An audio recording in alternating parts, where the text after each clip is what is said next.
Uno de los países del mundo donde se hacen más visualizaciones de mis vídeos es Perú. Así que esta vez mi vídeo va dedicado a este país.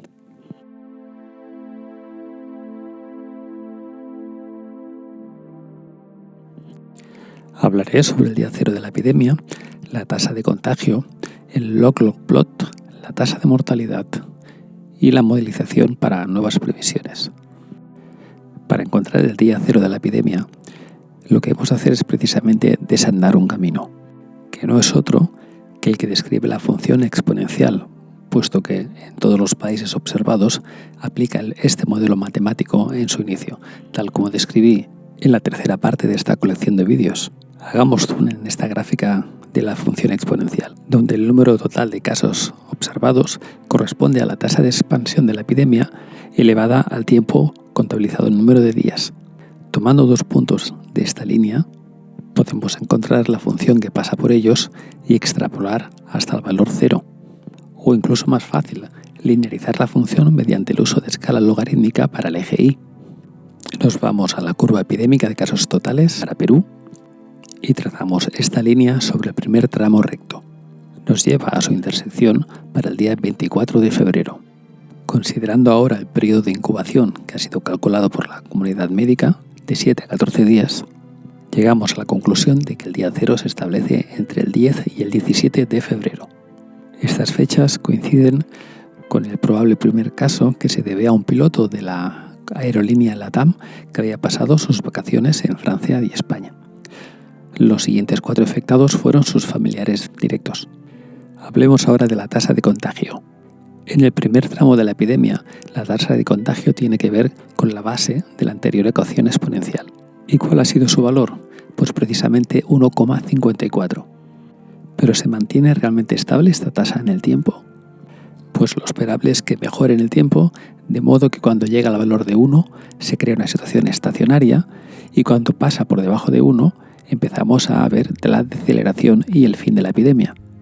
Es momento de emplear otra herramienta. Me refiero al log-log plot, tal como expliqué en el 8º vídeo de esta serie.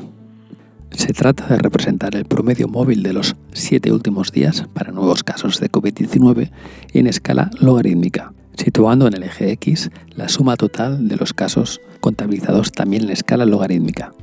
Ahora, variando el tiempo, conseguimos este gráfico animado que nos muestra la evolución. Observa el tramo recto inicial de la epidemia. Coincide con la línea que nos muestra cada cuántos días se doblan los casos. Esa es la tasa de contagio 1,5, como puedes ver muy parecido al valor que hemos obtenido del método anterior. Algo sucede a partir del día 22 de marzo. Toda reducción de la pendiente de esta curva indica una mejora, que en este caso llevó a la línea de 7 días para doblar el número de casos. Esto dura hasta el día 28 de marzo y de repente cambia la tendencia hacia peor. Por unos días se regresa a la línea en la que se doblan los casos cada 4 días. Le sucederá una meseta en la que se desplaza hacia los 10 días para doblar los casos. Y a partir de ese 24 de abril ya se mantiene la misma tendencia de forma estable. Como habrás podido observar, ese análisis detallado de los datos nos lleva a identificar puntos de inflexión, situaciones en las que algo ha cambiado.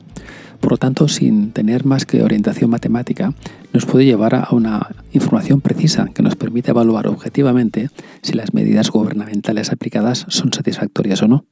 Si te preguntas cómo se ve el fin de la epidemia en ese tipo de gráficos, precisamente ilustro el caso de Corea del Sur, para que puedas percibir cómo es ese declive y fin de la epidemia. Este súbito alejamiento de la recta y caída repentina se observa en el perfil de todos los países que están superando esta crisis de forma satisfactoria. Pasemos ahora a tratar la tasa de mortalidad. Empleamos ahora el mismo gráfico, pero para las muertes contabilizadas en lugar de los casos infectados. Se puede observar un claro paralelismo con la línea estudiada anteriormente, con un decalaje estable en el tiempo. Si llegaste a pensar que las mesetas de mejora identificadas anteriormente se había debido a dejar de hacer test, ahora estos gráficos demuestran que dichas mesetas de mejora no fueron debidas al paro en el testing, sino a que realmente hubo una mejora, puesto que el número de muertes también disminuyó. Debemos, pues, inclinarnos a pensar que son fruto de acciones emprendidas en las fechas anteriormente mencionadas. Podríamos incluso relacionar el número de vidas salvadas con las medidas tomadas. Comentemos ahora acerca de la tasa de mortalidad actual en Perú. Actualmente se duplica el número de muertes cada 10 días. Esto equivale a una tasa de 1,07. Fíjate que esto es un valor muy cercano al 1,0 o valor estacionario a partir del cual esperamos que se produzca el declive de la epidemia. Se deduce que de las 49 muertes que está habiendo por cada millón de habitantes, se alcanzarán las 100 por millón dentro de unas 2 semanas. Dentro del colectivo de infectados, el ratio de enfermos graves es del 1,9%. La tasa de mortalidad bruta es del 2,8% y la mortalidad dentro de los casos activos es del 4,2%. Datos no muy alejados de la declaración que hizo la OMS para el ratio de mortalidad bruta en todo el mundo, que se estimó en 3,4%. Y veamos ahora qué futuro muestran los modelos matemáticos empleados. Los nuevos casos diarios están mostrando los datos que ves ahora en pantalla, cuya elevada variabilidad dificulta enormemente que el modelo funcione. Y es que debido a la organización de los recursos, a la administración de los mismos, las formas en las que se hacen los testing y la publicación en los medios, se origina estacionalidad en los datos, reemplazando el dato de cada día por el promedio de los 7 últimos días, lo cual se llama promedio móvil. Se produce una suavización tal como muestra este gráfico y facilita enormemente las tareas de construcción de modelos. Es también relevante destacar que los modelos identifican agrupaciones de países según el comportamiento que se ha adoptado y sus consecuentes resultados. Así que combinando las dinámicas observadas con los modelos matemáticos se obtienen pronósticos más fiables. Observa ahora la evolución temporal de algunos países representados. Aquellos con medidas más fuertes como confinamientos estrictos muestran que al cabo de 4 u 8 semanas se produce un giro repentino y una caída. Otros, con aplicación de medidas más blandas, muestran un ligero decaimiento y caída muy lenta. Podemos pensar entonces para 2 posibles modelos para ver el progreso de la epidemia en Perú. Uno conservador, basado en medidas rígidas, y otro con planes de mitigación más relajados. Pero antes de ver estos modelos, vamos a hablar con más detalle de los planes de mitigación. Empezamos por el cierre de las escuelas. Observa en este mapa la evolución temporal de dicha medida de mitigación. El primer país en tomar esta medida es China, al cual se le van a seguir muchos otros, llegando al día 12 de marzo, cuando es el turno en que Perú cierra sus escuelas.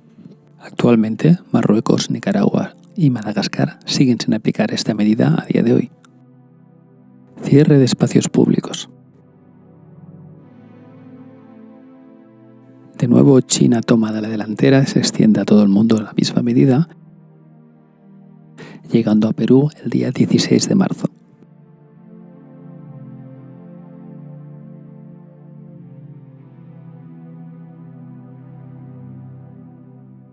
Cancelación de eventos. Medida que se toma primeramente en China y después se extiende en todo el mundo, igual que antes. En este caso, Perú toma esta medida el día 12 de marzo. Suecia y Marruecos son los únicos países del mundo que aún no han tomado medidas en este ámbito.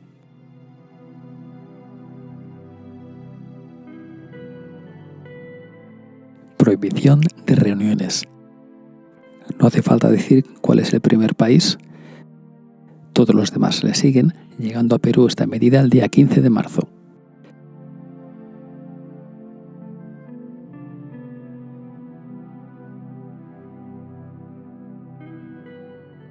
El confinamiento doméstico. Muchos países empiezan por recomendarlo y finalizan obligando. Las fechas concretas para Perú fueron el día 12 y el día 15 de marzo.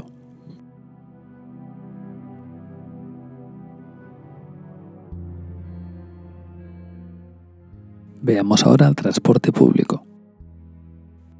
Son muchos los países que no llegan a clausurarlo, únicamente a limitar el acceso. En el caso de Perú, esa reducción se llega al 15 de marzo.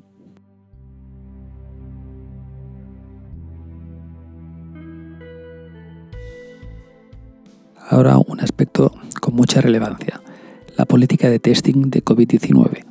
Analizar únicamente personas sintomáticas se ha demostrado ineficiente. Los países que toman la delantera en analizar las personas asintomáticas son los que van a mostrar las mejores estrategias en los siguientes días. Y tenemos aquí que desde el día 10 de abril Perú está haciendo test a la población asintomática.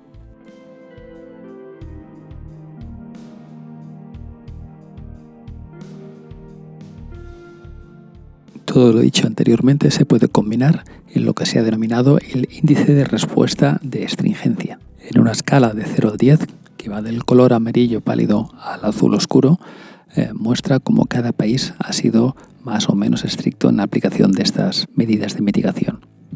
Perú concretamente muestra el valor más alto el día 16 de marzo, indicador que se ha sostenido hasta la fecha. Y ahora regreso donde lo dejé. Citaba que hay dos modelos para predecir cómo progresará a partir de ahora la epidemia en Perú. Uno basado en medidas rígidas y otros con planes de mitigación más relajados. El modelo más optimista, basado en políticas más fuertes, muestra en la línea azul de puntos la sucesión para los siguientes días. En este caso, los casos totales estarían ligeramente por debajo de los 200.000 y supondría un valor aproximado de 5.000 muertes.